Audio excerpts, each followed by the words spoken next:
Certo. Então, vamos começar aí a nossa aula. Eu vou me apresentar, né? Eu sou a professora Graciele, eu sou graduada em Ciência da Computação, mestre em Física e doutora em Física Ambiental.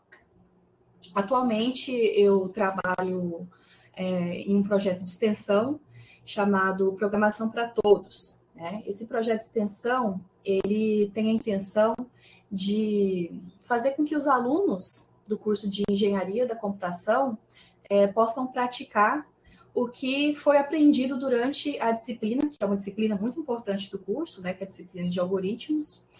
Eles possam ensinar o conteúdo que eles aprenderam para as pessoas que tenham interesse nesse conteúdo, né, para o público externo. Então, eu já fui coordenadora de um projeto de extensão de robótica, que a ideia era ensinar robótica para os alunos do ensino médio. Também tive outros projetos de extensão com a ideia de trazer as tecnologias para as escolas. Enfim, levar o FMT para a sociedade, né? Eu também já tive projetos de pesquisa na área de sistema de informação geográfica, banco de dados, redes neurais e, atualmente, informática na educação.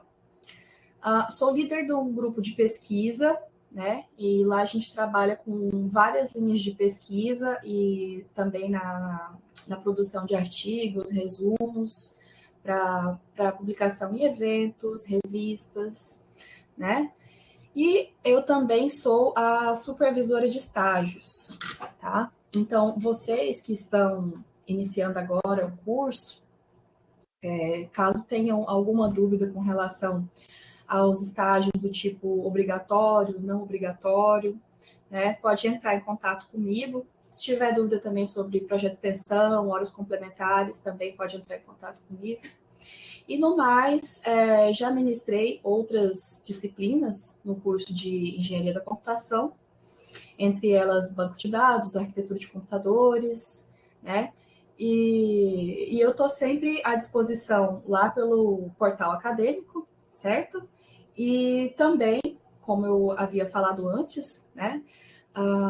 Eu faço atendimento presencial na sala dos professores, na sala da computação, ou lá no laboratório 12, no terceiro andar do bloco didático 2, tá? Então, caso surja alguma dúvida que eu não consiga responder a tempo aqui pelo portal acadêmico, e vocês estiverem lá na UFMT, pode me procurar que eu vou estar lá. Ou manda uma mensagem e a gente combina um horário certinho para poder atender. Certo? Bom, se a gente tivesse na sala de aula, né, como eu gosto de fazer com todas as turmas, eu ia pedir para cada um de vocês se apresentarem, né? Mas como não estamos, eu criei lá no portal acadêmico um fórum de apresentação, em que eu gostaria muito que todos vocês criassem um post lá falando de onde vieram, o que vocês costumam fazer, quais são as perspectivas que vocês têm com relação ao curso, né? O que vocês pretendem fazer quando terminar a graduação. E eu gostaria que vocês também interagissem uns com os outros, né? Eu quero muito conhecer cada um de vocês, tá? Então, terminando a aula, vocês podem ir lá no portal acadêmico e acessar esse fórum de apresentação, tá bom? Bom, disciplina, computação e sociedade. Essa é a primeira aula, né? Vocês já devem ter visto que eu coloquei o material lá no portal acadêmico. Coloquei também uma atividade, tá? E eu vou falar um pouco sobre isso, e o que vocês vão fazer, né? Com relação ao material que eu coloquei lá no final dessa aula, tá certo? Bom, com relação a dúvidas que vocês venham a ter durante essa aula, vocês podem ativar o microfone, tá? Porque eu não estou vendo aqui o chat. Então, vocês podem ativar o microfone e falar, tá? Se não quiser falar, tudo bem, pode escrever a dúvida e aí quando terminar a aula eu vou lá e olho. Mas se quiser se quiser interromper e falar durante a nossa aula aqui, tudo bem também, tá? Só para vocês ficarem à vontade e a gente seguir essa nossa aula assim de uma forma mais dinâmica, tá bom? Bom, computação e sociedade, né? O que vocês acham, o que vocês acreditam, né, que vai ser trabalhado nessa disciplina? Né? Vocês já tiveram aulas de outras disciplinas, né? Porque semana passada acabou que a gente não teve aula e na outra semana retrasada foi a semana dos calouros. Levando em consideração aí o que vocês viram lá no portal do aluno sobre computação e sociedade. Alguém gostaria de falar o que se espera, o que vocês acreditam que vai ser visto aí nessa disciplina?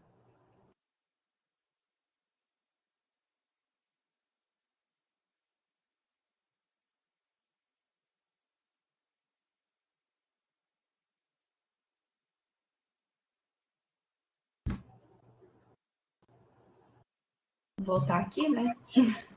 Boa tarde, professora. Boa tarde. Posso falar um pouquinho sobre essa questão que você falou? Pode. Eu acredito que a gente vai ver um pouco sobre os sistemas inteligentes, por exemplo, BI, acredito, um pouco sobre TI verde e nesse nicho, sabe, que fale sobre a importância da computação. Acho que será nesse sentido a matéria. Quem falou aí agora? Celice? Isso. Que legal, Celice. Você é a aluna nova no curso? Sim, errando o primeiro semestre. Primeiro semestre. Você já teve aula de outras disciplinas? Já tive, na verdade, só tivemos de fundamentos e sistemas digitais até o momento. Certo. Bom, a Celice, ela acertou em grande parte, né? Então, a gente vai trabalhar toda a parte que rege a sociedade e a computação. Como a computação influencia na sociedade em si, né?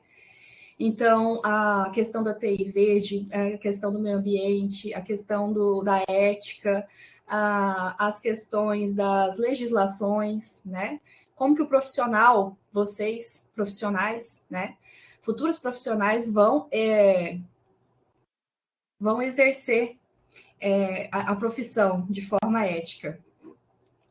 Tipo, ver sobre food tech, health tech, que são algumas indústrias e empresas agora que surgem nesse mercado para poder trazer algo que ela é benéfico para a sociedade, mas também tem seu giro de capital embutido na sua proposta. Coisa dessa maneira, a gente vai olhar? Isso mesmo. Tem alguém com a mão levantada? Apareceu um ícone aqui para mim. Mãos levantadas. Anthony. Anthony, pode falar aí. Só para complementar, eu acho que tem outros alunos aqui que também fizeram o ensino médio técnico do IFMT na área de MSI. Lá a gente tem uma matéria que fala tanto em ética com sociedade e computação, e tem outra matéria também que trata bastante sobre essa questão de TI verde. Foi de lá que a Celice, por exemplo, saiu, eu saí também, a gente já teve estudos relacionados com isso. Artigo científico, a gente já até produziu projetos nessa área. Que legal, que legal. Muito bom. Eu dei aula lá no IFMT para o curso técnico, né? Para o curso técnico, para o curso de engenharia da computação também e para o ensino médio. O ensino médio lá, o ensino médio ele faz o técnico em informática, né? Eu dei aula de algoritmos lá, um semestre antes de entrar aqui na UF. Que bacana, que bom que vocês já vêm com essa bagagem aí, né? Muito bom. Bom, vou voltar aqui para a apresentação, tá? Eu não vou ver aqui a tela, se alguém levantar a mão aí, já ativo o microfone para poder falar, tá? Eu não estou vendo, não vou ver mais aqui a tela. Vou compartilhar novamente aqui e falar um pouco sobre a ementa da disciplina, né? A questão aqui dos temas, né, que a gente vai trabalhar durante esse semestre. Então, a gente vai ver um pouco sobre a história da computação e da tecnologia. A gente vai ver a questão do impacto social da informática, da computação em si, né? Como que a computação, quais são os impactos que a computação traz para a sociedade de forma social, isso levando em consideração o ensino nas escolas, por exemplo, né? As escolas do ensino médio, ensino fundamental, as pessoas que têm acesso à informática, as dificuldades de acesso à internet, quais são os impactos, né? Quais são os impactos das tecnologias na vida das pessoas, né? A gente vai falar também bastante sobre a questão ética em computação, né? A abrangência da ética em computação, a gente vai levar em consideração ali a questão da natureza ambiental e ecológica, né? Étnico-racial, quase não saiu. A questão racial, a questão ambiental, de gêneros, né? As faixas das gerações, ou seja, como que a gente pode levar em consideração a ética na computação para as crianças que já nasceram aí praticamente já conectadas, né, ao celular, internet, tendo à disposição, aos adultos que tiveram essa transformação durante todo esse período, né, ali dos anos 90 até hoje, né, e os idosos, né, que tem que basicamente ser introduzidos nesse meio, porque tudo hoje em dia basicamente é utilizado na internet, no celular, no computador, é tudo interconectado, né? A questão das necessidades das pessoas com necessidades especiais, né? Então, as pessoas que têm problemas auditivos, problemas de visão, como que a gente vai ter essa dissipação das tecnologias e ter também a questão ética com relação a todos esses grupos, né, que são grupos diferenciados e que é necessário ter ali um tratamento, né, vamos dizer assim, um tratamento, mas um meio de trazer e levar a computação para todos esses grupos de forma ética e social, né? Também a gente vai ver ali sobre os impactos ambientais do uso e do desenvolvimento da computação. Vocês, como futuros engenheiros, né, designers,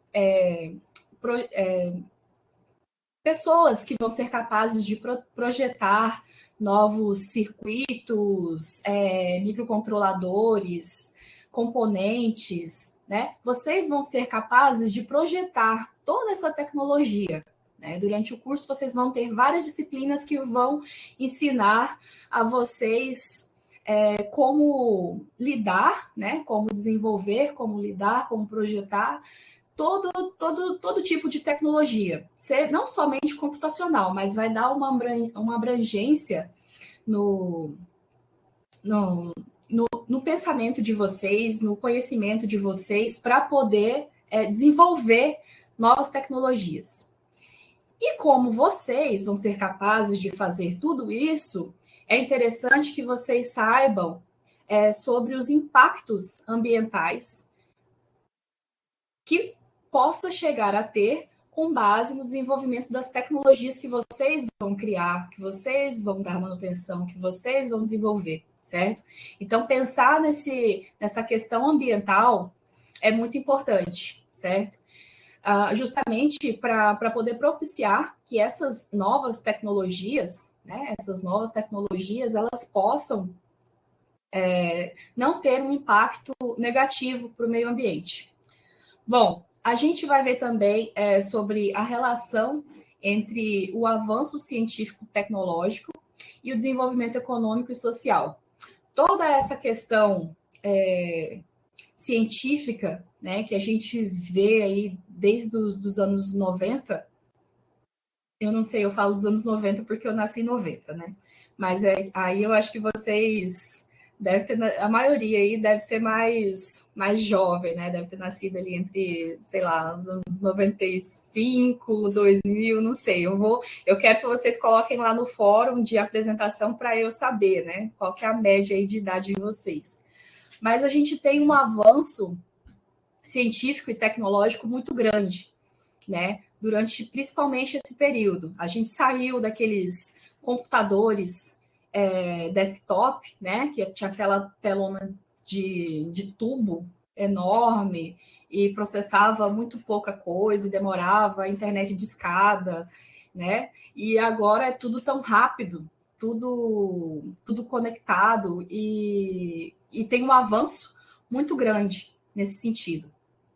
Né? Então, estudar a questão científica, tecnológica e como que isso afeta o desenvolvimento econômico e social das pessoas também é um objetivo de estudo dessa disciplina, né? Computação e sociedade tem tudo a ver, né? Bom, a gente vai também ver sobre a questão dos projetos de empreendedorismo social. Bom, no início ali da apresentação, eu falei sobre os projetos de extensão, né, que eu lidero, né, junto com o professor Gustavo e a professora Joyce. E, a princípio, esse projeto de programação, ele vai ser disponibilizado no YouTube. Mas um dos projetos que eu pretendo fazer e desenvolver é possibilitar para os adolescentes, né, que estão no terceiro ano das escolas públicas, principalmente, que eles possam ter uma visão do que vocês, como estudantes de engenharia da computação, veem no curso de engenharia da computação, né? Então, levar um pouco do conhecimento que vocês vão ter para esse público que não tem nem ideia, né, do que vai ser trabalhado num curso de engenharia da computação, ou se não quiser entrar num curso de engenharia da computação, num curso de ciência da computação, num curso de sistemas de informação, né? Então, possibilitar esses projetos de extensão, né, que possam ser levados para essas comunidades é bem interessante. Então, essa questão de projetos de empreendedorismo social, a gente vai estudar um pouco mais sobre como criar, né, realmente projetos que ajudem a sociedade, tendo em vista todo o conhecimento que vocês vão ter aqui no curso de engenharia da computação, certo? Bom, como que vai ser ministrado, como que vai ser colocado o material, onde que vai ser colocado, como que vai ser o meio de comunicação da gente, né? O conteúdo, a ementa e as informações da disciplina, elas vão estar lá no portal acadêmico, tá? Assim como a programação das aulas, as datas, né? E os conteúdos da disciplina inteira vão estar lá no portal acadêmico. Questão de feriado ou provas, né? Eu vou falar como é que vai ser a prova dessa disciplina e qual que vai ser o método avaliativo. Tudo vai ser colocado lá no portal acadêmico, né? Aí, se alguém não estiver com acesso ao portal acadêmico, aí vocês podem enviar um e-mail para mim, tá? Que eu vou tentar ver o que está acontecendo, ou também pode entrar em contato com o professor Fabrício, certo? As notas de aulas, o material de apoio, de leitura, também vão estar lá no portal acadêmico, assim como as atividades e as tarefas propostas, tá? Bom, e a avaliação, né? Já que a gente tem aqui uma disciplina, um curso de graduação de engenharia da computação, né? Então, a gente tem que ter um método avaliativo, certo? Bom, a nota final, ela vai ser composta por 3 tipos de atividades. A primeira atividade que eu coloquei aqui vai ser a apresentação de seminários, tá? Essa apresentação de seminários, eu ainda vou definir, né, com base em cada atividade, como que a gente vai conseguir fazer. Porque, como é um número muito grande de alunos, talvez eu separe por grupos, certo? Para poder fazer essa apresentação aqui online, né? E aí a gente vai separar uma aula e aí apresenta 2 ou 3 grupos.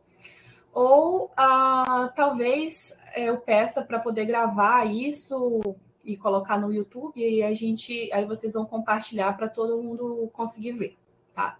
Então vai depender muito de qual conteúdo vai ser ministrado para que então vocês consigam fazer essa apresentação de seminário. Os exercícios, eles vão ser submetidos lá no portal acadêmico, né, o novo AVA, e vocês têm que acessar lá, submeter a atividade dentro do prazo estipulado, tá?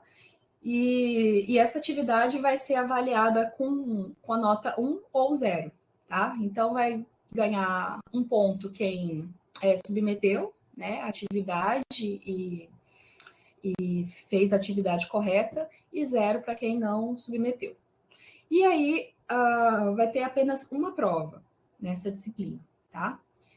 A média final ela vai ser composta pela soma de todas as atividades que vocês fizerem durante o semestre. Tá?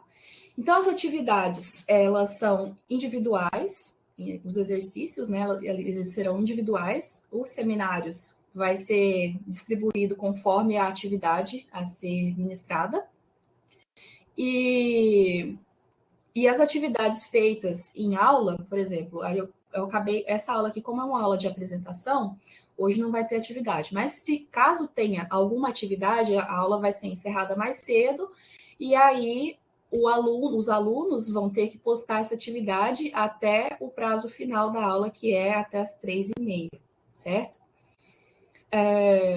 Como eu havia explicado ali, né, as notas terão a nota como forma de aceita ou não aceita. Então, vai ser 1 ou 0.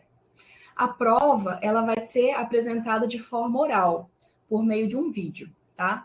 E aí, isso eu vou explicar futuramente como que vai ser feito. Então, não vai ser uma prova no sistema, levando em consideração todo o conteúdo do semestre, não. Vai ser vocês vão fazer um vídeo respondendo a questão temática, né? E aí vão discursar ali sobre aquela questão que foi dada, né? E isso eu vou explicar mais para frente quando chegar a hora, então não precisam ficar aí preocupados com isso nesse momento, né? Só curtam a disciplina, o conteúdo e o material, tá bom? Alguma dúvida? Professora, tem no portal lá, já tem uma atividade que está para entregar dia 4 de maio. É para fazer baseado naqueles artigos que você pediu para ler? Certo, essa atividade, né? Deixa eu só abrir aqui.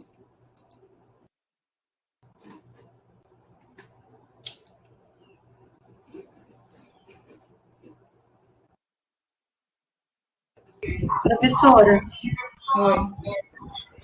lá no slide da avaliação, estava dizendo que a presença tinha que ser no mínimo 75%. Então, vai ser cobrado presença nessas aulas online?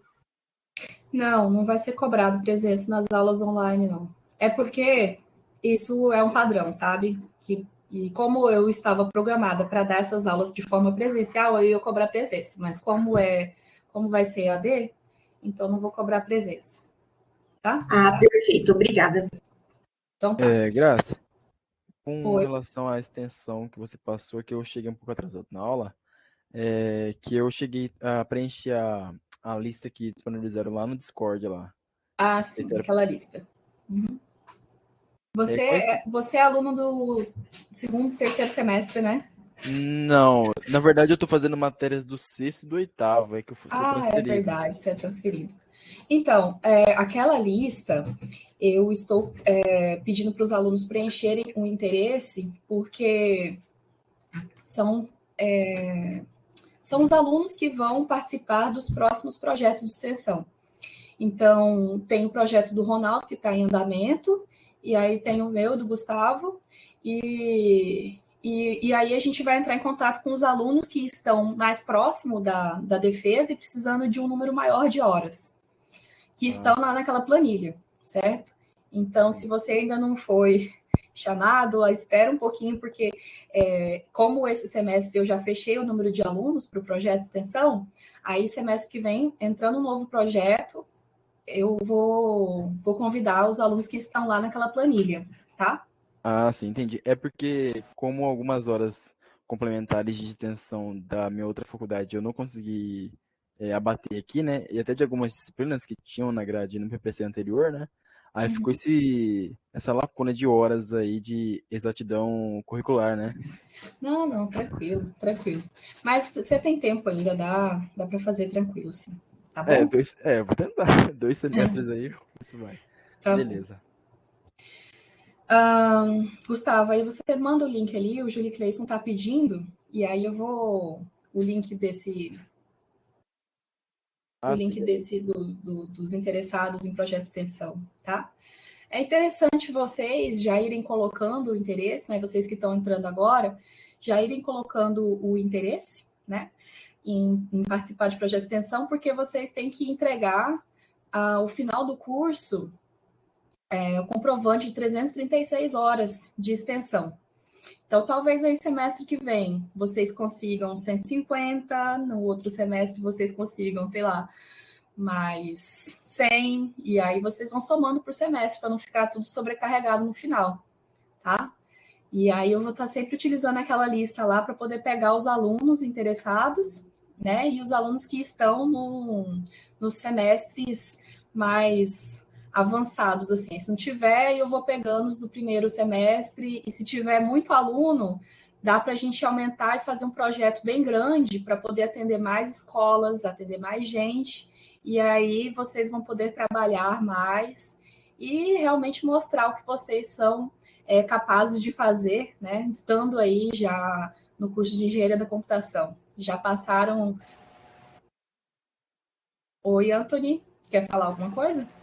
E aí, professor, é o seguinte, sobre os projetos de extensão, para ficar mais informado, digamos assim, é só enviar um e-mail para o professor, né? Mas assim, nossa, eu enviei uma porrada de e-mail para todo mundo, e assim, só tu respondeu. Porque O na resto... verdade. Porque na verdade, assim, só eu estava, né, com o projeto de extensão. Agora o professor Ronaldo também está. Mas o Gustavo vai colocar ali o link, né, da planilha que eu criei, e aí, por meio daquele link, a gente vai estar captando os alunos interessados em extensão, tá? Porque é muito importante. Outra coisa também, tá? Não precisa ficar esperando só os professores da computação, não. Aí a gente tem os professores de controle de automação, engenharia química. O projeto de extensão ele não precisa ser na área de computação, tá? Inclusive tem um projeto de extensão inglês técnico oferecido pelo Instituto de Linguagens, que é bem interessante para vocês também participarem desse projeto de extensão. E conta horas e vai ser bom também para o currículo de vocês, né? Professor, Oi, pode falar. eu tenho interesse, na verdade, em projeto se tiver, só que é bem diferente do nosso curso, é na área de música. Então eu posso fazer também sem problema e vai contar na minha carga horária? Pode fazer que vai contar sim. Sendo projeto de extensão e se estiver participando, conta sim. Tá, professor, aí uma pergunta bem burra. Onde eu consigo e-mail, tipo, por exemplo, desses outros professores aí de outros cursos? Por exemplo, da galera, tipo, de sistemas, da galera de ciência da computação, os professores de lá, ou sei lá, até de outro curso mais. Certo, é porque, assim, a gente tem aqui, né, em Cuiabá, o Instituto de Computação, né, e lá a gente tem o curso de Ciência da Computação e tem também o curso de Sistemas de Informação. O que eu sugiro, né, eu acho que vocês podem realmente ir lá no IC, né, e conversar com o coordenador ou com a secretária, pegar o e-mail da secretária, né, e solicitar que ela peça quais são os projetos de extensão que estão sendo desenvolvidos no Instituto de Computação. Porque a secretária ali a parte do secretariado, né, que atende ciência da computação e sistemas, eles têm o acesso a todos os professores. Vai ser melhor vocês contactarem uma pessoa só que tem acesso a todo mundo do que vocês irem de um a um, né, nos professores que tem lá no Instituto de Computação, para tentar encontrar um projeto de extensão para trabalhar, tá? Bom, vamos seguir então aqui com uma aula de computação e sociedade, Tá? Bom, eu falei ali, né, no começo, que a gente ia falar um pouco sobre a questão histórica das tecnologias, da informática e da computação, né? Então, eu vou falar um pouco aqui sobre essa questão histórica, né? E depois eu vou fazer o encaminhamento que vai ser o que vai ser dado na próxima aula. Teve um colega que pegou e me perguntou aqui sobre o material e a atividade que está lá aqui no portal acadêmico. Eu vou explicar isso no final da aula, tá bom? Então, muita calma nessa hora. Bora lá. A história da informática, né? É bom a gente ter um embasamento teórico e histórico do que a gente já teve de tecnologias, né, para entender o nosso cenário atual, certo? Então, nós temos um cenário atual em que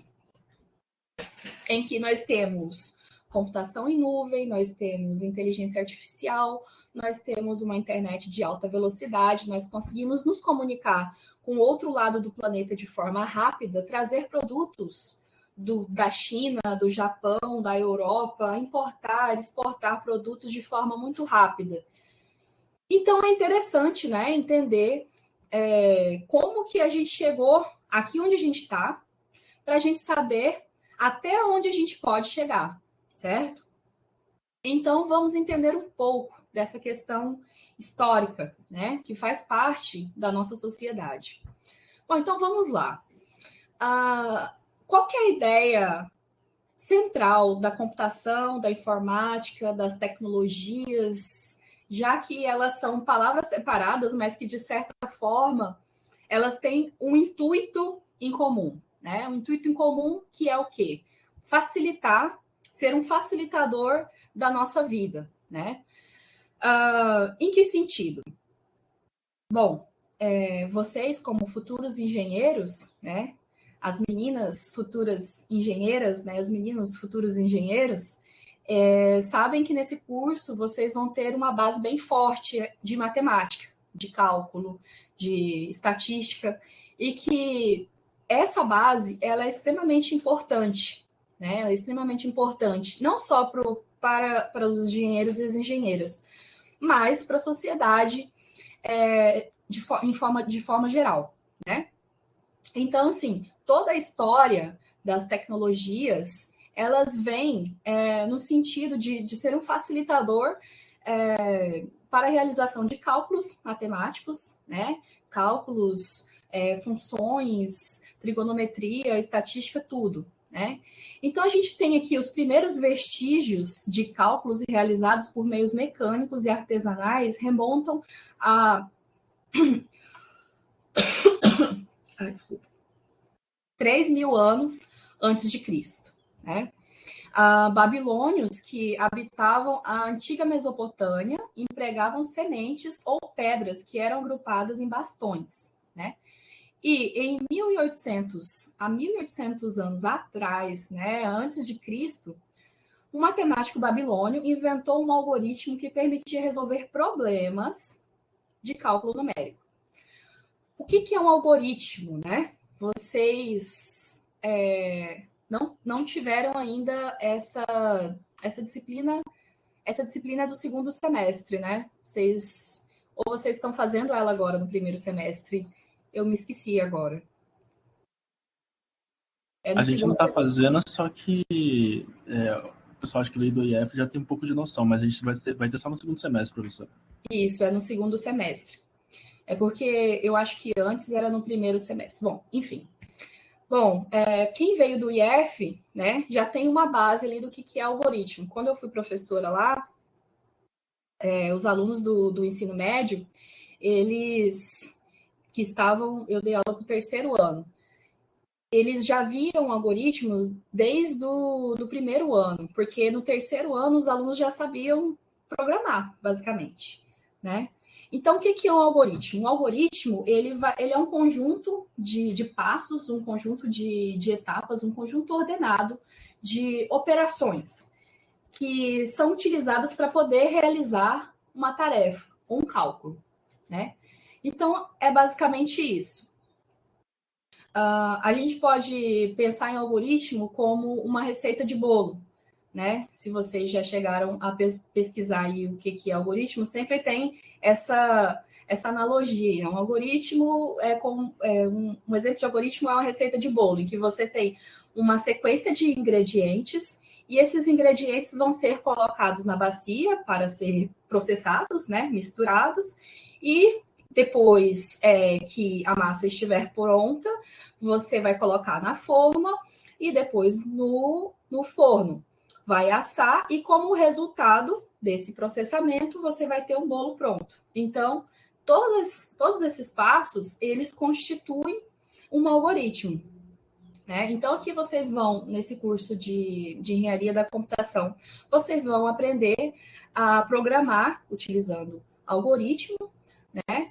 E em várias linguagens de programação para poder chegar em uma tarefa, em um resultado que é a tarefa executada, a tarefa cumprida, o cálculo executado, né? Bom, então vamos lá. Um monumento circular formado por enormes pedras polidas a 13 quilômetros de Salisbury, na Inglaterra, datado de cerca de 3.100 anos antes de Cristo, né?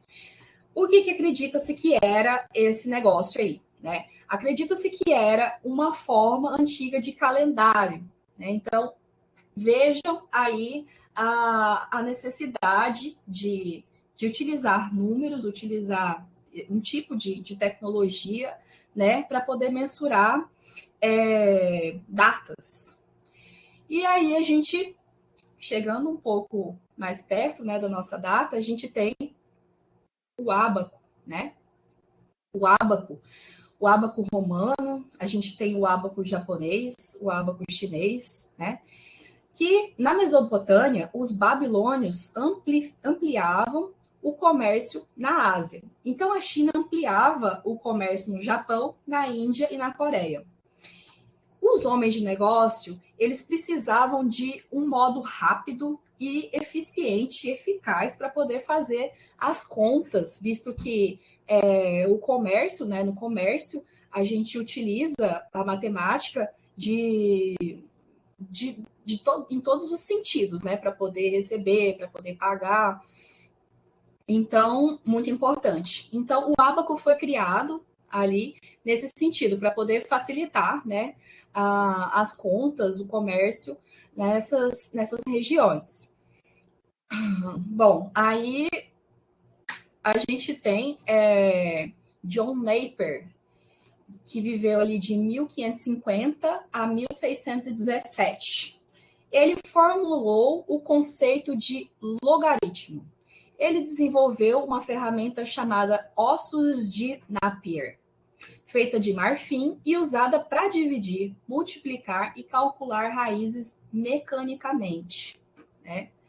Bom, vocês devem lembrar aí de logaritmos, né? Estudado aí no ensino médio. E aí vocês vão descobrir aqui no curso de Engenharia da Computação como aplicar toda aquela matemática lá do ensino médio que eu acredito que nenhum de vocês, né? Mas alguns alunos falam que a matemática que é aprendida lá não tem serventia, né? Aprender função para quê? Aprender trigonometria para quê? Bom, aqui vocês vão aprender que realmente é muito importante todos esses conceitos justamente para projetar todas as tecnologias que a gente tem hoje em dia, né? Blaise Pascal. Quem aí conhece? Blaise Pascal. Então, a Pascaline, conheço. Triângulo de Pascal. Exatamente. Chegado de vocês, né? Meu brother. Meu parceiro, mano, já jogamos um fute junto já. Exatamente. Bom, ele foi um filósofo, físico, matemático e escritor francês, né? Muito importante aí na história das tecnologias, né? Aos 17 anos, ele descobriu e publicou uma série de teoremas que, inclusive, influencia até hoje, né, no que a gente pode produzir, né, levando em consideração as coisas que ele conseguiu formular na época em que ele esteve vivo. Em 1642, ele inventou a primeira calculadora chamada Pascaline, uma espécie de ábaco mecânico. Vejam só essa tecnologia, né, que ele produziu, né, cheia de engrenagens coordenadas que rotacionava quando dava uma volta completa, marcando 9 unidades, certo? Bom, a gente tem também Gottfried, né, que viveu de 1646 a 1716, um filósofo, matemático e alemão. Ele descobriu o princípio do cálculo diferencial, que vocês vão se deliciar aí quando estiverem fazendo a disciplina de cálculo, né? Vai ser incrível, muito bom para vocês. Bom, aí a gente vê aqui que ele desenvolveu vários modelos, apresentou uma máquina de calcular capaz de realizar várias operações matemáticas básicas, né? Multiplicação, divisão, soma, subtração. Ele também atuou ali nas áreas da lógica, conceito de sistemas de numeração binária, que, inclusive, é a linguagem que roda, né, por trás de tudo que a gente está ali programando, né? Vocês vão ver na disciplina do professor Ronaldo, né, como programar em Assembly, que é uma linguagem de mais baixo nível, né? E essa linguagem Assembly, né, ela foi desenvolvida justamente, vou falar um pouquinho mais para frente, né, por conta dessa questão da... Vocês já imaginaram programar em 0 em 1? Devia ser horrível, né? Então, enfim. A gente tem aqui, de 1752 a 1831, Jacquard, né, inventou um tear mecânico. Aqui a gente tem algumas imagens, né, do que seria esse tear mecânico, que era um leitor de cartões perfurados, né? Então, essa máquina, ela utilizava uma série de cartões e que tinha vários buraquinhos, e esses buraquinhos eram configurados para descrever o modelo de tecido que ia ser produzido, né? Então, em 1812, já havia na França 11 mil teares de Jacquard, né? Código Morse. Né? Para que serve o código Morse? Vocês já devem ter visto aí em algum filme, série, alguma referência a esse código, né? Ele também faz parte da história ali das tecnologias. Eu vou deixar esse PDF lá no portal do aluno, né? E nele tem nos links aqui, né? Tem os links que explicam um pouco mais de cada um desses eventos que eu estou falando aqui, né? Porque eu estou falando de forma rápida cada um dos eventos, então se vocês tiverem curiosidade para entender um pouco mais, clica no link que está aí no PDF, aí vocês vão ter um pouco mais de conteúdo sobre cada um desses eventos históricos, né? Qual que era a ideia? A ideia do código Morse era utilizar uma comunicação diferenciada para poder representar letras e números, certo? Charles Babbage, né? Ou Babbage. Ele viveu ali de 1791 a 1871. Ele é considerado o pai da computação, né? E eu vou deixar uma atividade para vocês lá, né? Porque até agora aqui eu falei bastante, né, dos homens que influenciaram a computação. Então, aqui a gente tem o pai da computação. Depois eu vou querer que vocês procurem... Professora? Oi? E o Alan Turing? Sou menos, só. Mais para frente eu vou falar dele. Mas o Charles Babbage, ele é considerado aí o pai da computação, porque ele começou a construir a máquina diferencial, que foi um projeto abandonado em 1833, e depois ele projetou a máquina analítica. Mas a gente tem na história da computação muitas mulheres que foram extremamente importantes para a computação chegar no nível que ela está hoje, né? Então, uma das atividades que eu vou colocar lá para vocês vai ser justamente para a gente ver, porque eu não quero só falar aqui, eu quero que vocês também trabalhem na disciplina, né? Sejam pesquisadores, desenvolvedores, engenheiros, desenvolvedores, cientistas realmente que consigam encontrar o caminho de vocês dentro do curso, tá? Então, uma das atividades vai ser encontrar essa parte histórica feminina dentro da computação. Mas eu vou falar um pouco disso no final da aula, sobre as atividades. Enfim, essa máquina que Babbage construiu, né, ela tinha a função de executar uma ampla gama de tarefas de cálculo, de acordo com as instruções fornecidas por seu operador, através de cartões perfurados, como uma máquina de natureza geral.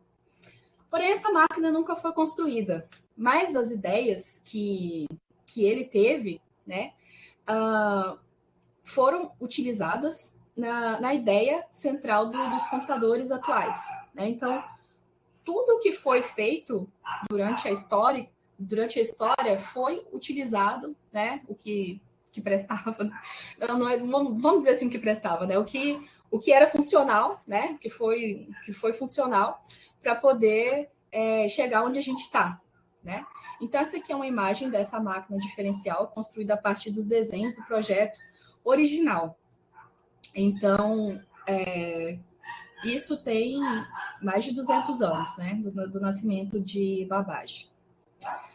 Aí a gente tem George Boole, né? Que é um matemático inglês. Ele é ele é considerado um dos maiores matemáticos do século XIX. Ele aplicou a matemática no campo da lógica, né?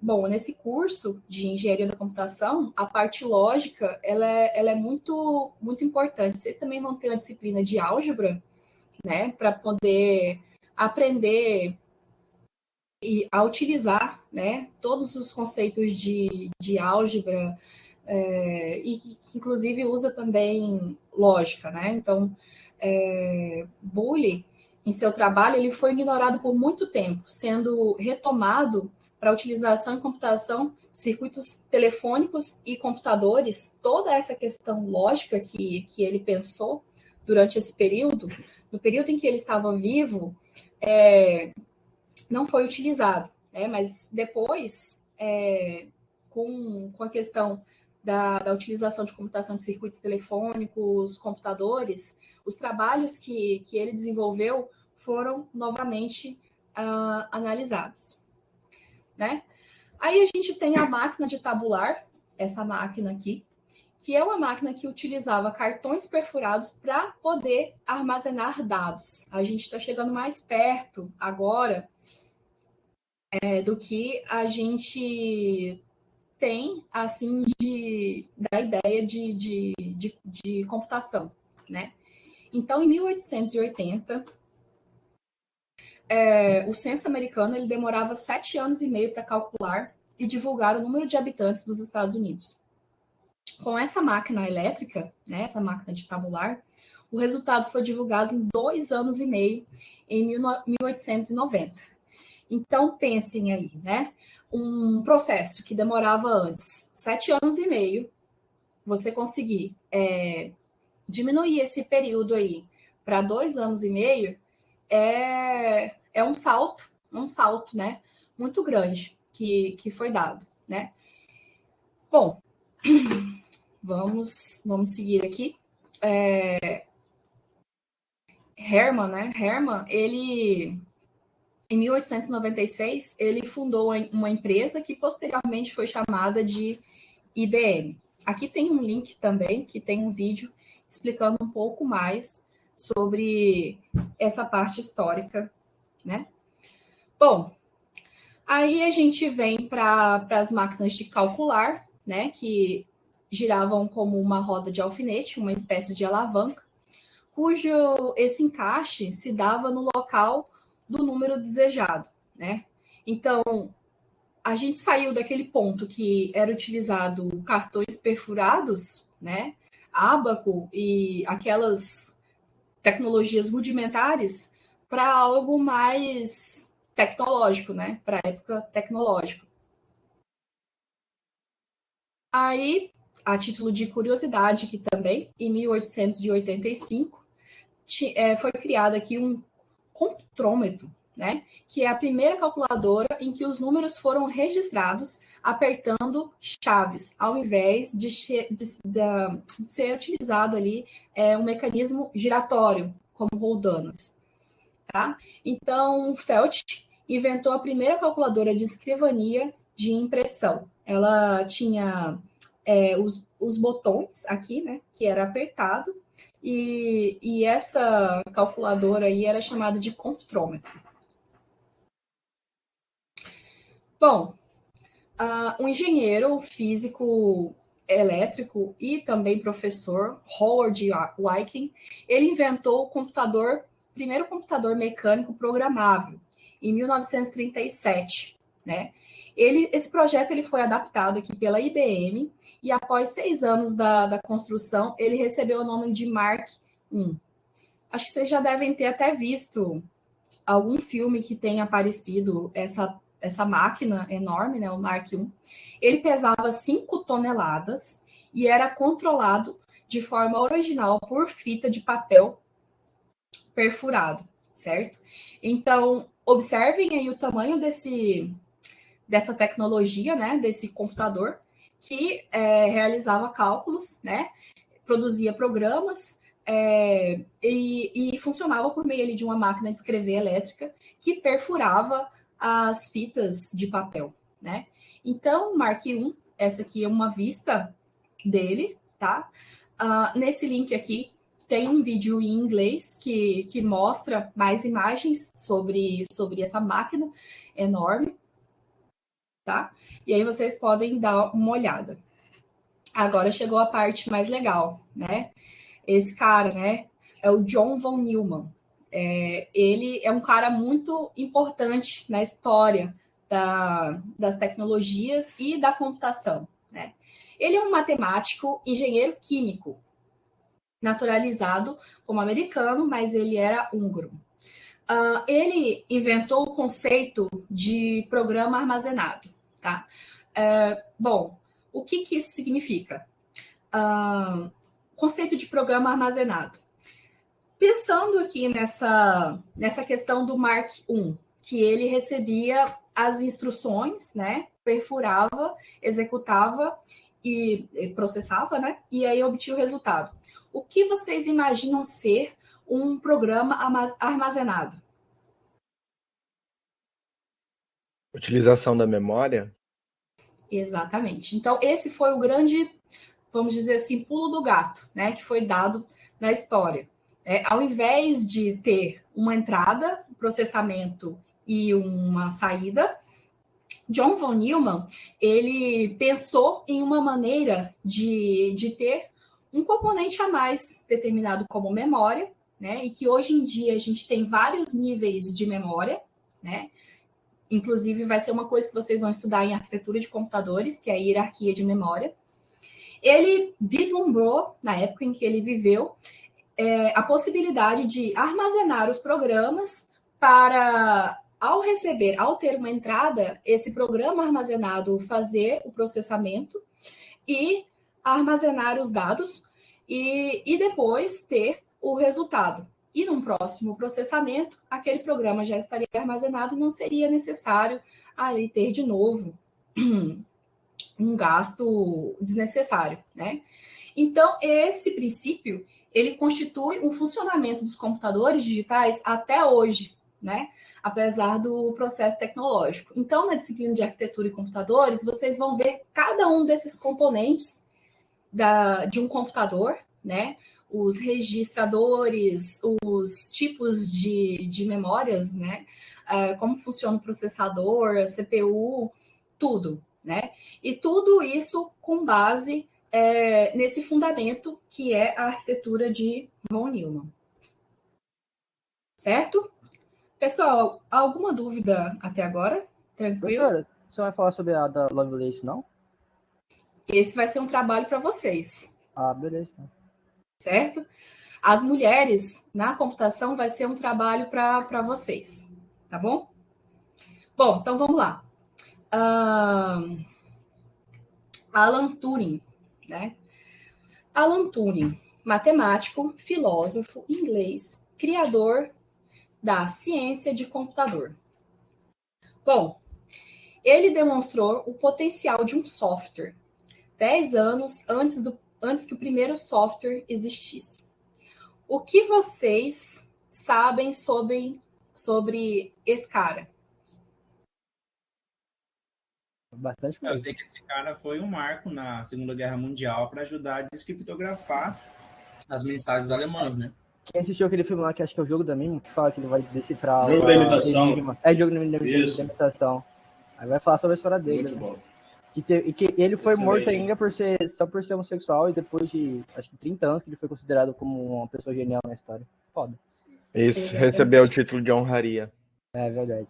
Exatamente. Essa é uma coisa, assim, que eu acho muito triste, assim, né? Em toda essa questão histórica, se a gente for parar para analisar, toda a evolução, ela surgiu, assim, de destruição, né? De guerra, de coisas que não eram boas, né? Então, a tecnologia, ela foi feita apesar da gente utilizar ela com o intuito de melhorar o nosso padrão de vida, mas o desenvolvimento que foi tido durante todos os períodos foram em momentos terríveis e cruéis, né? Como da guerra, né? E é bem triste, assim, pensar que uma pessoa tão inteligente, tão importante, né, sofreu tanto por conta de uma escolha que não tem nada a ver, né? Então, aqui tem também um vídeo em espanhol que fala um pouco mais sobre a história de Alan Turing, que ele foi um marco assim para a fundação da teoria moderna da computação, né? Então, ele vislumbrou a ideia de software antes mesmo que o software existisse. Então, ele teve um papel muito importante na computação, né? Professor, Pode falar. ainda ressaltando sobre Alan Turing, né? Ele também ele é um modelo para a gente na secção no segmento de criptografia, né? Porque ele soube desvendar a criptografia com a máquina dele. Então ele Exatamente. já deu um marco ali para a gente também nessa parte. Exatamente. Famosa bomb. Exatamente. Muito bom. Bom, aí a gente tem aqui outro matemático, né? Que ele desenvolveu algumas pesquisas, né? Na parte de teoria matemática da informação, aplicou a álgebra de Boole, né? A análise de circuitos de comutação e demonstrou que tal lógica poderia ser realizada por relés. Esse matemático, ele teve um estudo bem bacana, porque, levando em consideração que essas pesquisas que ele desenvolveu durante a época em que esteve vivo, foi possível estabelecer ali a unidade básica de informação, que são os bits, né? Os bits. Dígito binário. Então, levando em consideração aí toda essa parte histórica, e vocês perceberam que eu não falei de nenhuma mulher durante essa parte histórica, a atividade de vocês vai ser realizar um estudo de como as mulheres influenciaram na computação no sentido histórico. Não só na computação, mas na parte tecnológica também. Porque a gente tem uma mulher muito importante, né, que desenvolveu a primeira linguagem de programação. A gente tem uma mulher que foi desenvolvedora do Wi-Fi, né, e a gente tem outras mulheres também muito importantes em toda a história. Então, eu vou deixar essa pesquisa para vocês realizarem, tá? E eu vou colocar essa atividade lá no Ava para poder pontuar vocês, tá bom? Bom, a gente viu aí sobre a questão da evolução tecnológica, né? A gente falou muito sobre os matemáticos, físicos, né? Sobre filósofos também, né? Que fizeram parte dessa parte histórica aí. Agora a gente vai falar no que se refere à computação em si, né? A gente tem algumas gerações. Eu acho que tem alguém com o microfone ativado e tá Tá tocando aí o WhatsApp. Desativa aí pra gente. Bom, vamos lá. A gente tem aqui, na evolução dos computadores, algumas gerações que foram marcadas por determinada tecnologia, né? Bom, a primeira geração, o grande marco dela é a utilização de válvulas, né? As válvulas seguem esse esquema aqui que vocês estão vendo, né? Então, esse esquema aqui é um esquema de uma válvula. Ela é basicamente uma lâmpadazinha, né? Assim, que acendia e apagava. Então, tinha o grande problema ali, né? Que era o consumo de energia e elas queimavam muito, né? Além de problemas de superaquecimento, né? A programação era em linguagem de máquina. Então, aqui, a gente tem aqui o exemplo do Colossus, de 1943, criada para poder quebrar ali os códigos alemães. Ele tinha aqui 2.000 válvulas, né? O ENIAC é de 1946, que tinha 17.468 válvulas e pesava 30 toneladas, né? E aqui eu deixei alguns links que vão mostrar mais imagens sobre essa geração aí de computadores que utilizava válvulas, né? A gente tem também o EDVAC, que esteve aqui em 1947, que foi o primeiro computador a utilizar aquela arquitetura de von Neumann, né? Arquitetura do programa armazenado. A gente teve aqui também o ESAC, de 1949, e o Leo, de 1951, que foi o primeiro computador comercial. Esses computadores, eles fazem parte ali da primeira geração de computadores, cuja a utilização, o principal componente deles, eram as válvulas. Na segunda geração de computadores, a gente tinha o esquema de um transistor, né? O transistor, ele tinha aqui a base, tinha aqui o emissor e o coletor, né? O transistor, ele tinha os seguintes problemas, né? O aquecimento, alguns problemas foram resolvidos, né? Que já que nas válvulas o aquecimento era muito alto, na segunda geração a ideia é melhorar, né? Então, o problema do aquecimento foi resolvido, o consumo de energia também. Os computadores dessa época, né, projetados utilizando transistores, eles tinham uma velocidade maior e era mais confiável, os resultados dessas máquinas eram mais confiáveis. Então, a gente tem aqui o IBM 1401, o IBM 650 e o IBM 650. Todos aqui da década de 50, certo? Aí a gente tem o UP, né? Um UP aí que é a utilização do circuito integrado, tá? O que é o circuito integrado? O circuito integrado é o chip, né? Então, o chip, ele é a junção de transistores, né? O primeiro chip da Intel, ele tinha 2.300 transistores, né? Era o 4004. Aí a gente tem o B2500, que foi o primeiro computador a utilizar os chips integrados, né? Os circuitos integrados. Teve o IBM S360. Observem que, a partir de então, a gente tem aqui uma estrutura menor, né? No tamanho dos computadores, né? E a gente tem aqui o PDP-8, né? Que foi dito aí o primeiro mini computador. Observem o tamanho desse primeiro mini computador, né? Bem pequenininho. Bom, aí na terceira geração, né? Ainda a gente tem aqui a construção dos microprocessadores, em que a gente tem o Intel 4004, o Intel 8080 e o 6502, né?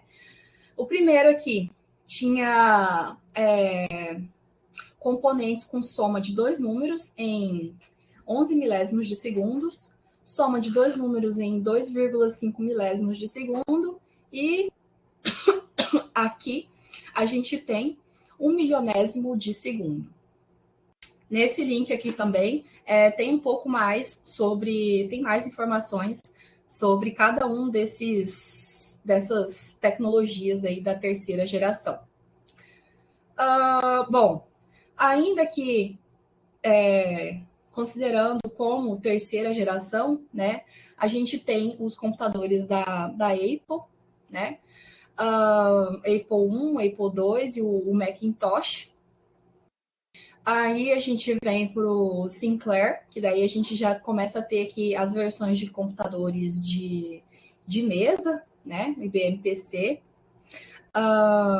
E a gente entra terminando ali essa parte da terceira geração, levando em consideração que os computadores a gente já tinha alguns computadores, mas esses computadores eram caríssimos, ainda tinham um tamanho considerado grande, né? Então a ideia é baixar o valor, né? E diminuir o tamanho, né? Então, possibilitar que mais pessoas pudessem ter acesso à tecnologia, né? Então, a gente tem aí como quarta geração, alguns livros contam como quarta geração já essa questão já do circuito integrado, né? Outros livros não, mas os livros mais atuais sim, né? A quarta geração é marcada pela tecnologia dos circuitos integrados. Então, a primeira geração foram as válvulas, né? A segunda geração foram o que mesmo, gente? Foram. Alguém tá aí ainda? Alguém tá aí ainda? Transistores. E a terceira geração foi o que mesmo? Circuito integrado.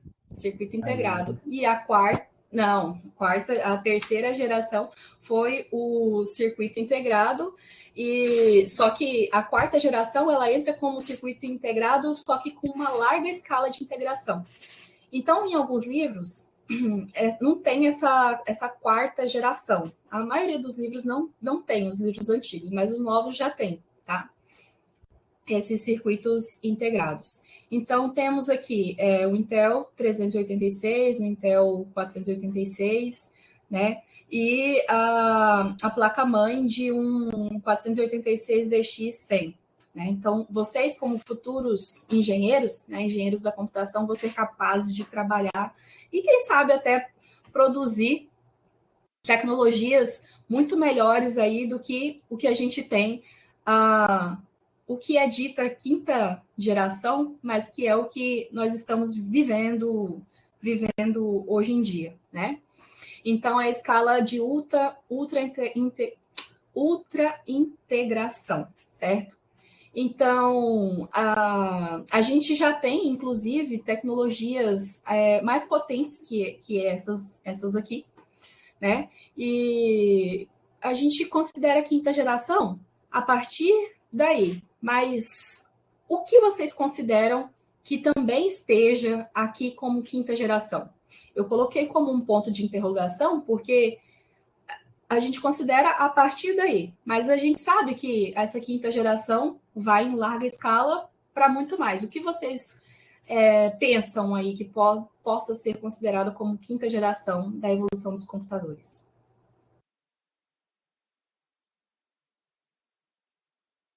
A quinta geração dos computadores, eu acho que é a computação quântica que a galera já está estudando aí. Não tecnologia, professora? Qubits. Boa. Isso mesmo. Inteligência artificial também. Inteligência artificial, computação quântica, computação em nuvem. Então, é um processamento, vamos dizer assim, ultra... O blockchain também. Exatamente.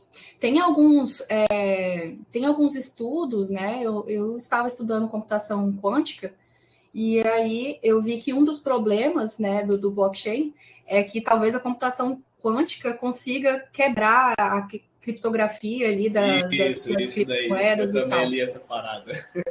Então, nós temos aí um mercado bem grande, né? Um mercado bem grande aí para poder trabalhar. O caos. Certo, gente? Uma forma de quinta geração, não? Oi. Opa. Oi, O não escutei. biohacking, Desculpa, não entendi. biohacking é, tipo assim, você implantar microchip dentro da pele Ah, sim. ou partes É, robóticas, como está tendo ultimamente. Seria uma e quinta geração. isso também pode ser considerado, sim, como objeto aí de uma quinta geração, né? Então, um resumo aí do que a gente viu. Deixa eu ver aqui. Um resumo do que a gente viu aí, né, sobre essa questão das gerações dos computadores, né? Então, a gente tem aqui a primeira, segunda e terceira geração, né? Na primeira geração, válvulas, na segunda geração, transistores, e na terceira geração, circuitos integrados, sendo evoluídos, né? Circuitos integrados, depois processamento em larga escala, processamento paralelo, redes, e aí a gente entra aí nessa questão da quinta geração, que é toda essa questão de computação quântica, inteligência artificial, computação em nuvem, tudo isso, certo? Alguma dúvida, gente? Tranquilo? Fez sentido esse material? Sim. É história, né, professor? História exata. Sim, sim, sim. Faz É, sentido. certo.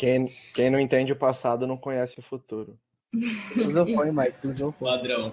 Certo, certo, gente. Então, bom, como essa é uma disciplina, né, disciplina Computação e Sociedade, ela não é uma disciplina prática, né, que eu acho que é o que vocês estão doidos para fazer aí como futuros engenheiros, né, meter a mão na massa, né, programar, fazer... Não, calma. Vamos estudar a parte teórica, tá? A gente vai ter aula dessa forma, né? Eu acho que a gente vai conseguir fazer render bem dessa forma, mas eu também quero colocar materiais para vocês buscarem, fazerem pesquisas, né? E também criarem suas próprias conclusões, não só com base no que eu apresento aqui em aula. Tá? Então, como eu havia dito no começo da aula, a atividade que está lá no AVA é para vocês fazerem da seguinte forma. Eu vou deixar ela disponível durante toda essa semana até a nossa próxima, que seria a nossa próxima aula. E durante a aula da semana que vem, vocês vão ter o prazo final para poder postar essa atividade, tá? Então, a nossa próxima aula síncrona vai ser no dia 11/5, tá bom? Vocês vão resolver os exercícios, ler o material que está lá, tirar suas próprias conclusões e responder a atividade. Então, vocês vão ter 4 atividades, né? Que é a leitura do material disponibilizado no tópico 1, se apresentar lá no fórum de apresentação, né?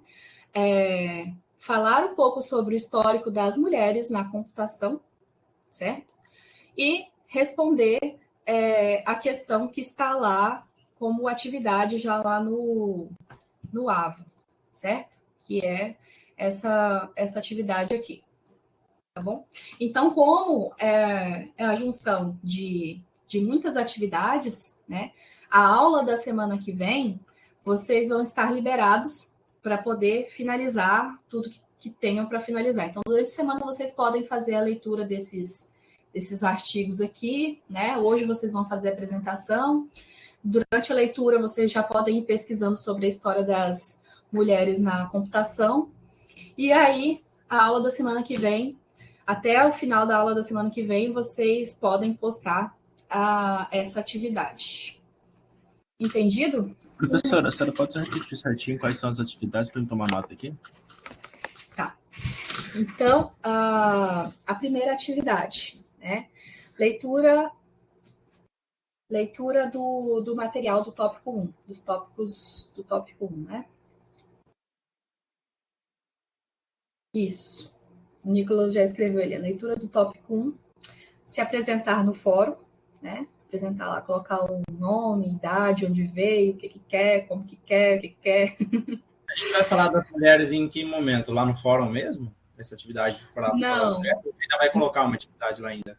não, eu vou colocar essa atividade lá ainda, tá? É porque ela não tá visível para vocês, mas eu vou Uma outra deixar ela... perguntinha, esse slide que tu usou, tu já publicou lá? Não vi. Isso, eu vou colocar lá também, Ah, tá. tá? É porque eu tinha colocado no banco de dados dentro do próprio portal acadêmico e aí não aparece para vocês. Agora que terminou a aula, eu vou deixar para vocês visualizarem. Isso. E Professora, tem um texto que você colocou lá que ele está dando not found. É o último da atividade 1, acho que é o último texto. Ah, verdade. Tá dando Esse aí, erro. história da computação, associações, acho que está dando not found. É. Ah, tá. Não, então eu vou trocar esse aqui também. Então, gente, basicamente é isso. Já vou trocar aqui. Como eu falei para vocês, deixa eu voltar aqui. Como eu falei para vocês, eu não vou cobrar presença nas aulas, tá? Não vou cobrar presença, mas as atividades elas têm que ser entregues durante o prazo determinado lá, tá bom?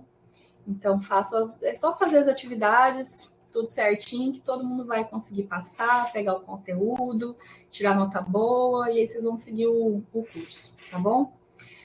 Sobre a questão do atendimento, eu vou estar todas as tardes lá na UFMT, mas se por acaso eu não estiver em uma das salas, né, eu posso estar em reunião ou atendendo outro aluno, manda mensagem pelo portal do aluno que eu visualizo lá e aí eu já respondo. Beleza? Alguém tem alguma dúvida? Ai, que legal aí. Até ficou 54 pessoas participaram da aula. Fico feliz. Alguém Tem uma, mas não é com tem... relação à disciplina. Gustavo, levantou a mão. Pode falar, Gustavo. Acho que foi contigo que eu fiz um processo para a disciplina de estágio obrigatório. Sim, você fez um processo de estágio não obrigatório. Você não está matriculado no estágio obrigatório, não, né? Não, ainda não. Que a gente falou pelo WhatsApp, né? Aí ficou a dúvida depois que eu tô querendo tirar agora. Qual é o período que eu preciso manter para poder, como que eu posso dizer? Você quer fazer Abater, né, a aproveitamento? disciplina, aproveitamento, isso. Você quer fazer o aproveitamento, certo. Bom, o aproveitamento você faz depois que você concluir o seu estágio, né? Então, você fez o estágio de 6 em 6 meses, você vai mandar o relatório parcial e a avaliação do supervisor. Você tem um limite máximo de 2 anos para estagiar na mesma empresa, né? Então, se você sair antes, você pode pegar e fazer o aproveitamento antes. Tá? Sim, entendi. É que eu tinha falado com o coordenador, né? Aí ele até falou, acho que você pode pedir após o término de cada semestre, né? Aí já para bater a disciplina, né? Aí ele pediu para... Mas você está no 5º semestre? Não dá para saber, né? Porque você fez não dá, então. É que eu tô cursando algumas matérias tudo cada um de um canto. Então, mas os aproveitamentos que eu tenho feito é apenas quando o aluno conclui o estágio, porque como é o processo, só tem processo, você não está matriculado na disciplina, não tem como eu pegar e fechar o processo, dar a nota e lançar a sua nota no SGE. O que eu sugiro para você, se você quer já que conste logo a sua nota lá no histórico? Você pode pegar e se matricular na disciplina de estágio obrigatório, já que você já tem aprovação em algoritmos e microcontroladores. E aí, matriculado na disciplina, entregando os relatórios durante a disciplina, eu posso lançar a nota ao final do semestre. Entendeu?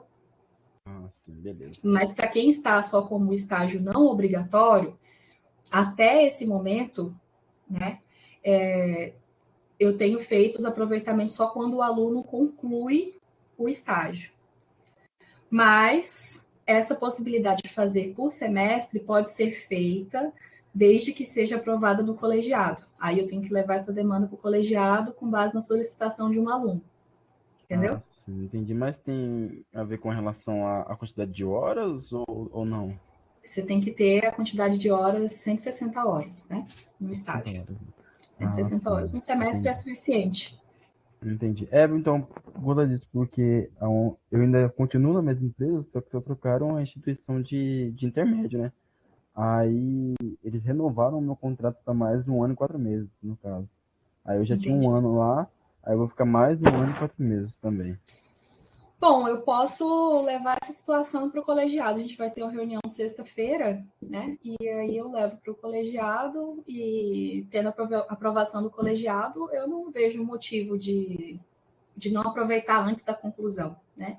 Eu só não aproveito antes porque realmente tem essa questão, né? De concluir um processo que ainda está em andamento, né? Eu ia dar nota sem ter concluído o Ah, estágio, sim, entendeu? entendi. Mas eu vou deixar para o próximo semestre, porque já até passou o período para matrícula na disciplina, né? Não, tranquilo. Ah, beleza. Beleza, gente. Então a gente finalizou aqui a aula, essa primeira aula aí de computação e sociedade. Lembrando que o nosso próximo encontro vai ser no dia 11/5, certo? 11/5, tá bom? Agora a gente vai encerrar, tá? E eu acredito que vou encontrar vocês daqui a pouco na aula de metodologia. Um abraço aí para todo mundo. Tchau. Valeu, professor. Até agora. Tchau, tchau. Até. Até a próxima aula.